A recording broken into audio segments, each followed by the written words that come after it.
Assalamualaikum warahmatullahi wabarakatuh. Waalaikumsalam warahmatullahi wabarakatuh. Eee, Mohon maaf ini Ustadz, Iya, ada hal yang perlu saya tanyakan. Kebetulan ini juga karena saya orang Jawa ya, iya, jadi, sering saya temui di lingkungan di kampung saya itu ada, istilahnya ruan itu mmm, ada acara ruan itu. Nah, ruan ini sebenarnya, eee apakah itu merupakan budaya, eee, atau tradisi yang memang selalu dilakukan di daerah di Jawa saja, atau bagaimana nih menurut pandangan Islam mengenai kegiatan ruan itu? baik. Jadi kan tadi yang dimaksud Bapak itu kan pertanyaan Bapak selaku orang Jawa Hmm. atau di daerah Jawa terdapat, kegiatan, Tradisi ya, tradisi tradisi atau ruan kegiatan ya. yang kemudian disebut dengan ruahan kan begitu ya? Iya iya. Lalu apakah ditanyakan itu adalah tradisi atau budaya atau memang ada syariat Betul betul agama? betul Sehingga betul. kalau memang tradisi kenapa diagamakan, ya, kalau memang agama kenapa ada yang larang, Iya kan begitu ya? iya iya iya. Memang ada yang larang sih Pak, Mhm. karena rohani itu secara budaya begini kalau kita lihat, kalau yang saya amati, itu adalah, kegiatan yang didasari oleh silaturruh dengan para arwah. Jadi menyambung hubungan Mhm. antara yang hidup dengan yang Mati. mati. Nah, membangun hubungan yang hidup dengan yang mati di bulan itu sehingga menjadi tradisi, maka bulan itu disebut bulan Rowah. Hmm. Rowah itu dari kata arwah. Oh Arwah arwah, itu bentuk oh. jamak dari ruh. Ruh jamaknya arwah. Mhm. Nah, kemudian mengadakan kegiatan di bulan itu ya, yang hubungannya dengan ruh, ada tahlil, ada ziarah dan lain-lain. Kemudian orang Jawa menyebutnya rowahan. Gitu, Pak. Iya iya. Saya analogikan begini deh kalau orang Jawa tuh. Yang paling dikenal oleh kita ada istilah muludan. Itu kegiatan yang dilakukan di bulan Maulid. Maulid, muludan. Ada Jumatan, yaitu kegiatan ibadah di hari Jumat, kan gitu ya. Ya, Jadi ya, orang ya. Jawa itu atau orang Indonesia itu selalu menambahkan Menambahkan an di akhirnya Ya. yang menjadi kegiatan rutin. Ya. Nah, ini yang ini Pak, yang sangat menurut saya akan menjadi hal yang baru yang akan saya sampaikan. Di kampung saya itu ada sebuah pengajian yang pengajian itu selalu dilaksanakan di hari Rabu pagi.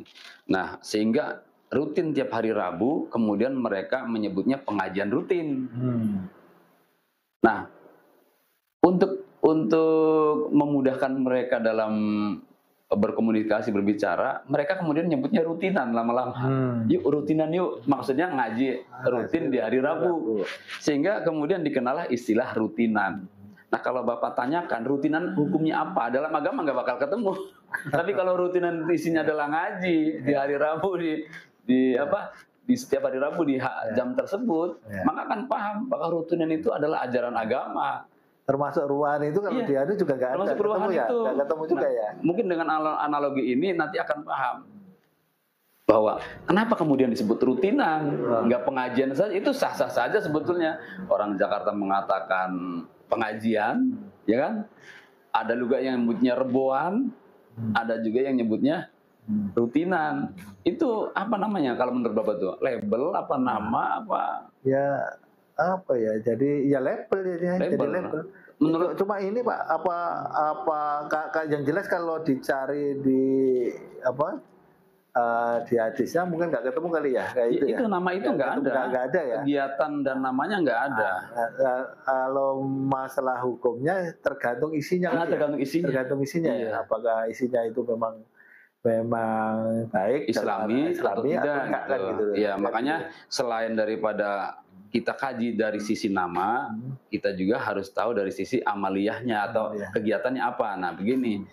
Kalau kegiatannya adalah joget-joget atau minum-minum atau maksiat, ya tentu dilarang. Kalau kegiatannya adalah baca Al-Quran, baca Fatihah, tahlil, lalu dihadiahkan atau dipanjatkan pada Allah agar pahalanya diperuntukkan untuk yang sudah meninggal seperti ayah kita, bapak ayah, ibu kita. Saya kira itu adalah sebuah atau bagian dari ajaran. Apalagi ada silaturahim, kumpul bersama, bertemu keluarga jauh dengan keluarga dekat. Kita sama-sama datang ke makam ayah, makam ibu, kita doa di sana. Nah itu tradisi itu disebutnya roahan. Ya, cuma ada ini lagi, Ustaz. Ada yang anggapan ya, beranggapan atau apa ya, ya mungkin dikait-kaitkan dengan tradisi atau gimana gitu. Jadi kalau ada orang melaksanakan hajatan gitu ya, macam-macam hajatan, Ya, apa kayak sunatan, nikahan, sunatan, atau apalah ya, berbagai bentuk hajatan itu disarankan untuk menghindari di ruangan itu, di hari-hari ruangan itu gitu loh, karena dianggapnya itu pamali gitu loh. Ini gimana kalau sampai ada semacam kepercayaan seperti itu tuh gimana itu? Iya. Dalam syariat agama Islam itu kan Allah tidak membedakan bulan ya. Bulan itu semua bagus, semua mulia. Walaupun ada 4 bulan yang sangat dimuliakan, itu untuk membedakan bahwa di antara bulan-bulan itu ada masing-masing keunggulannya. Nah, tetapi untuk kegiatan-kegiatan seperti tadi hajatan, yang kemudian ya di sana ada sunatan, ada nikahan. Itu kalau saya amati, itu kalau saya analisa, itu adalah disebabkan karena di depan bulan Sya'ban ini ada bulan Ramadan. Nah, sebaiknya bagaimana di saat bulan Sya'ban itu sebaiknya latihan puasa. Gitu. Karena saya baca dalam kitab Madza fi Sya'ban karya Abu Yasaid Muhammad bin Alawi Al-Makki Al-Maliki Al-Husaini yang ditulis oleh beliau 22 tahun yang lalu, yaitu 1424 Hijriah. Di sana beliau menjelaskan bahwa di bulan Sya'ban ini, mengutip beberapa hadis ya, bahwa ditemukan Nabi itu puasa sangat banyak. Bahkan ada satu hadis di sana yang diriwayatkan oleh Sayyidah Aisyah, beliau itu puasa full di bulan Sya'ban. Artinya bahwa bulan Sya'ban itu adalah bulan istimewa. Belum lagi nanti ada kemuliaan-kemuliaan lainnya seperti diangkatnya amal tiap tahun, itu juga ada hadisnya.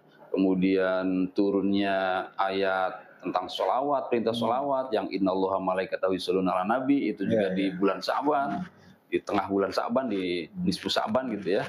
Kemudian ada juga di mana saat itu dialihkannya arah kiblat, yang Nabi memang benar-benar rindu sampai terjadi itu 17 bulan berapa hari lagi itu baru dialihkan kembali arah kiblatnya ke Masjidil Haram. Saat Nabi hijrah ke Madinah itu kiblatnya menghadap ke Baitul Maqdis.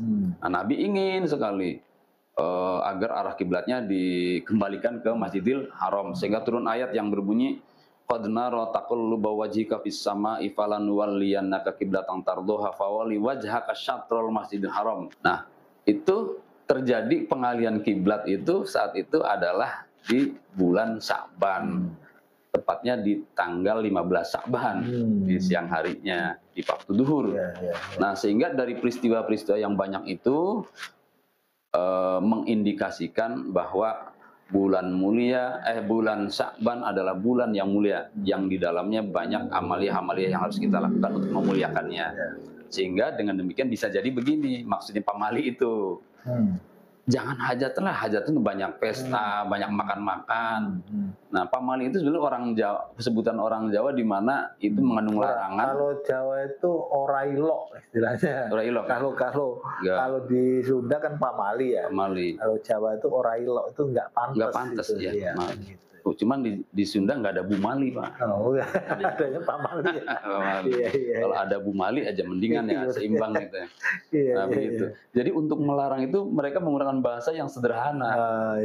Tapi bukan larangan haram aslinya. Cuman orang orang Jawa, orang Sunda itu tidak banyak dalil, tapi anak tuh taat sama orang tuanya. Disebut pamali itu udah nggak pada mau aja. Nggak perlu. Udah takut lah. Iya, emang apa sih dasarnya nggak begitu anak dulu tuh. Takut ngelanggar kan. Gitu kan. Jadi begitu Pak. Jadi mengapa bulan Sa'ban mereka tidak, misalnya ada yang tidak mengadakan acara hajatan, ya itu salah satu alasannya. Tapi kalau di Jakarta kapan aja karena bisa. mau mendekati bulan Ramadan ya. Menghargai bulan Ramadan. Lebih baik mungkin persiapan diri untuk Ramadan. memasuki bulan Ramadan gitu ya. Bahkan sih kalau menurut saya sih Pak, kalau memang ada indikasi kuat ke arah kebaikan untuk menyongsong Ramadan, itu bagus ngadain acara di bulan Sa'ban. Misal, ini 2 orang sejoli ini ingin banget ngebet pengen nikah. Ya, nikahkan di bulan Sa'ban agar di Ramadan bisa hidup bersama tanpa harus pesta-pesta yang berlebihan. Kan baik itu, tujuannya baik, caranya baik, tidak banyak membuang energi, madorot dan lain-lain. Jika dengan cara seperti itu, saya kira acara hajatan nikah di bulan Sa'ban baik-baik saja, ya tidak melanggar syariat. Terus ini Ustaz, tadi kan sempat disinggung masalah nifsu Sa'ban ya. Ya, ini kan beberapa hari lagi nanti kan akan masukin nifsu Sa'ban juga ya. Kalau nggak salah hari Kamis ya. Kamis. Ya, malam ini. Iya, malam ini. Malam ini atau hari Kamis? Iya, hari Kamis. Ya, betul. Malam hari Kamis malam ini ada maghrib. Sementara ini kan masih ada pro kontra ya. Iya. Masalah nifsu Sa'ban ini. Gimana menurut Ustaz? Yang pro kontra itu dalam amaliyahnya, Pak. Kalau nisfu Sa'bannya nggak ada pro kontra. Bahwa di antara malam yang utama itu, satu adalah malam Idul Fitri, 2 malam Idul Adha, 3 malam nisfu Sa'ban, 4 malam Jumat. Ya, malam Jumat itu termasuk malam baik. Kelimanya ini yang pertama harusnya malam Lailatul Qadar. Jadi malam mulia itu. Nah, itu tadi yang saya kutip dari kitabnya Sayyid Muhammad bin Alawi Al-Malik itu. Beliau adalah zuriyah Nabi ya, yang tinggal di Mekah. Dalam kitabnya itu, beliau menjelaskan bahwa ini hadisnya adalah sahih, ada juga dari Imam Muslim, dari Imam Bukhari, bahwa di malam itu Nabi memperbanyak ibadah. Siangnya puasa. Ketika dikonfirmasi, beliau menjawab bahwa di bulan ini, di hari ini adalah waktunya diangkatnya amal manusia di setiap tahunnya. Maka aku suka jika amalku saat diangkat aku dalam keadaan puasa. Itu berarti amalan puasa di bulan Sa'ban, di nifsu Sa'ban nggak ada khilafiyah, nggak ada perbedaan pendapat. Yang ada perbedaan pendapat atau disalahkan oleh sebagian kita itu adalah melakukan amalan ba'da maghrib sampai Isya dengan membaca Yasin 3 kali. Itu yang masalahnya, iya. Karena kebanyakan begitu memang untuk memasuki nifsu Sa'ban itu habis maghrib lah. Iya, itu memang nggak ada dalilnya. Apalagi sampai kemudian ada mengatakan sholat nisfu Sa'ban juga nggak ada. Ya, saya itu berusaha begini Pak, berusaha ya walaupun belum sampai 100% menjangkau atau sampai gitu kepada harapan. Bahwa saya ingin sekali memahami latar belakang berdasarkan dalil, sehingga ketika kita mau mengamalkan itu, walaupun nggak ada katakanlah hadisnya secara atau nggak ada dalilnya secara qot'i atau secara tekstual, tapi ada esensi yang didukung oleh hadis atau oleh dalil. Misal begini. Amaliyah di nisfu Sa'ban itu katakanlah tidak ada dalil ditemukan baca Yasin. Tapi ajaran baca Yasin itu ada. Ajaran baca Yasin itu ada. Bilangannya juga tidak ditentukan. Maka boleh 3, boleh 5, boleh 7. Nah kalau ada orang memilih 3 itu berdasarkan selera. Selera saja, selera. Dimana kalau 4 kebanyakan, kalau 1 sedikit amat, pelit amat gitu ya. Kalau dirutinkan gitu gimana Ustaz? Ya baik. Baik juga. Kan kebanyakan ada yang merutinkan ya, setiap malam Jumat. Kan. Sebetulnya contoh itu udah ada di kegiatan kita sehari-hari, misal Bapak nih. Kenapa sih kalau upacara hari Senin? Baik nggak kalau tiap hari? Ya baik-baik saja. Tapi kan bagaimana supaya menjaga orang tuh nggak bosen dalam berkegiatan. Itu yang pertama. Yang kedua, tidak setiap orang mau mengamalkan hal itu di tiap harinya. Maka bagaimana supaya orang yang tadinya nggak mau menjadi mau, katakanlah usahakan tiap hari, nggak bisa tiap hari tiap minggu, nggak bisa tiap minggu tiap bulan, kan begitu sesuai kemampuannya. Jangan begitu kan? Iya. Iya. Usahakan begitu tuh ada peningkatan. Nah sekarang misalnya tahun ini hanya bisa setahun sekali, yuk tahun depan mulai setelah ini seminggu sekali. Akhirnya ada tuh kegiatan tiap Jumat atau Yasin. Kalau udah bisa tiap Jumat, usahakan tiap hari.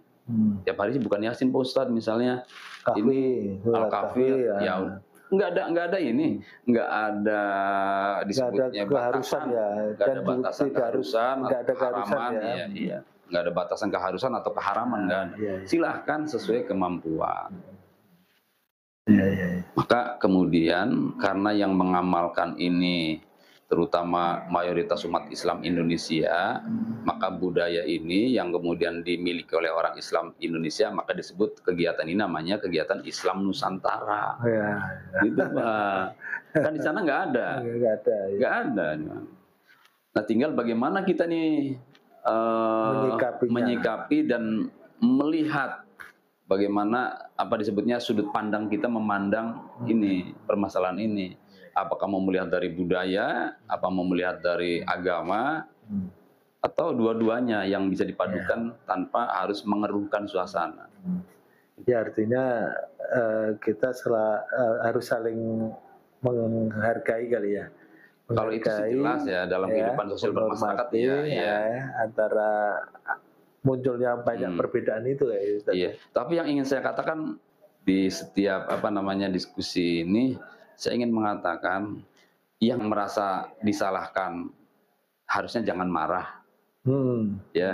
Yang menyalahkan janganlah dengan mengolok-olok. Itu bagusnya sih. Itu yang harus dibangun. Yang penting kan kita harus saling memahami lah, saling menghargai satu dengan yang lain. Kayak saya nih modelnya, karena tahu bahwa kenapa ada di antara kita ada yang nggak suka maulidan, kegiatan maulid. Yang pertama alasannya karena nggak ada ajaran nabinya, ya. Nah, yang kedua ini yang paling esensi adalah ingin memurnikan ajaran agama. Jadi yang tidak ada di zaman Nabi tidak mungkin akan dilakukan oleh mereka. Nah, harusnya kita yang mengadakan itu paham alasan mereka, jangan kemudian dinyinyir. Itu nggak cinta Nabi, buktinya nggak ngamalin maulid Nabi. Nah, itu pandangan yang salah tuh. Iya. Jadi masing-masing itu punya alasan ya. Iya. Alasan mau ngadain, nggak ngadain gitu, mau ngikutin, nggak ngikutin, kan punya alasan masing-masing. Iya. Nah, begitu. Ya itu kita alhamdulillah mungkin. Jadi Rohan gimana Rohan? Ya, terima kasih ya untuk Rohan. Jadi kesimpulannya Rohan itu adalah bahasa Jawa atau Arab yang dijawakan dari kata ruh. Ruh kemudian jamaknya arwah. Aslinya sih bukan rohan, arwahan.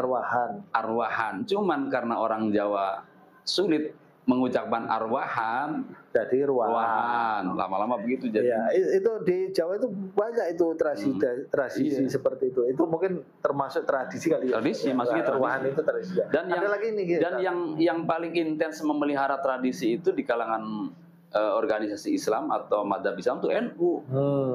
Memelihara tuh budaya itu. Ada lagi nih di daerah saya ini. Ada istilah rasulan.